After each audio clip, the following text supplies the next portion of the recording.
আদম আলাইহিস সালাম বললেন, রুহু কবজ করতে আসছো মানে? আমি বাঁচবো তো 1000 বছর। কয় বছর?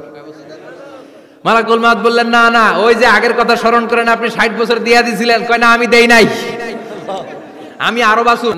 যে তিনি পৃথিবীতে কতদিন বাঁচবেন সেটা হচ্ছে সাইয়েদনা আদম আলাইহিস সালাম। ওনাকে বলে দেওয়া হয়েছিল, উমরুকা আলফু সানা, তুমি পৃথিবীতে বাঁচবে 1000 বছর। কয় বছর?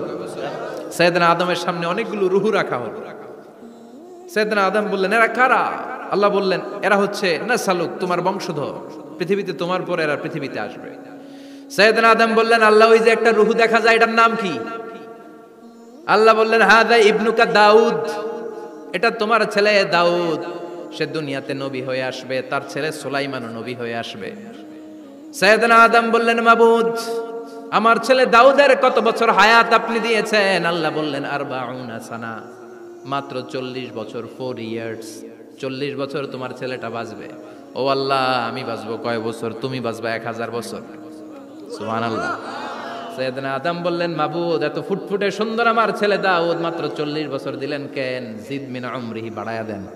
কি করেন? সুপারিশ করতেছে পোলার লাইগা। কে? বাবা। আল্লাহ আপনি বাড়ায়া দেন। আল্লাহকে বাড়ানো যাবে না, লেখা হয়ে গেছে। রুফিআতিল আকলাম ওয়া জাফফাতিস সুহুফ, কলম তুলে নেওয়া হয়েছে আর কালি শুকায় গেছে, আর কিছু করা যাবে? সাইয়েদনা আদম বললেন, মাবুদ, আমার 1000 বছর কেন দিলেন? আমার এই সুন্দর ফুটফুটে ছেলেটারে মাত্র শুধুমাত্র 40 বছর কেন দিলেন? ও মাবুদ, আমার 1000 বছরের দরকার নাই, আমার 1000 বছর থেকে 60 বছর আমি আমার ছেলেরে দিয়ে দিলাম। দাউদ আলাইহিস সালাম বাঁচবে 40 বছর, তো বাপ আদম যদি আরো 60 দেয়, 40 আর 60 মিলে কত হয়? 100। ভালো হিসাব বোঝেন, 100। আর আদম আলাইহিস সালাম পেয়েছিলেন 1000 বছর, 60 কমে গেলে রইল কত? 940 বছর পৃথিবীতে থাকার পরে মালাকুল মাউত চলে এসেছে। কারণ এটা on time, the death will come on time, it never late, কখনো দেরি হয় না।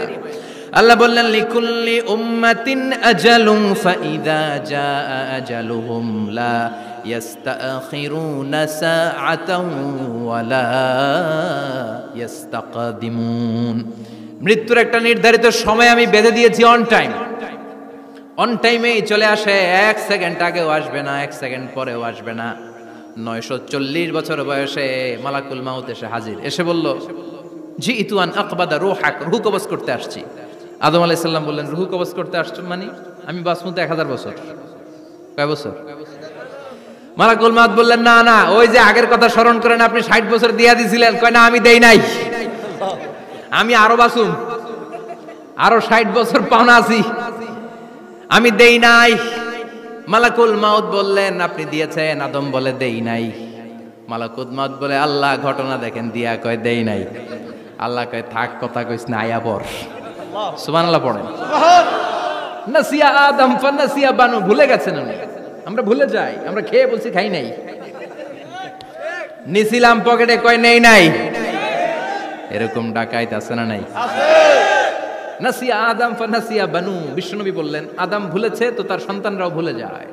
জাহাদা আদম ফাজাহাদা যুররিয়াতু, আদম অস্বীকার করেছে, তার সন্তানরাও অস্বীকার করে। সেদিন থেকে আল কিতাব ওয়া শুহুদ, মানে লিখে রাখার সিস্টেম আর সাক্ষীর সিস্টেম চালু হয়েছে।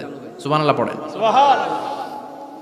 940 বছর বয়সে মালাকুল মাউত এসে আদম আলাইহিস সালামের রূহ নিতে পারে নাই। উনি 1000 বছর যখন হয়েছে তখন এসে সাইয়েদনা আদম আলাইহিস সালামের রূহ কবজ করেছে।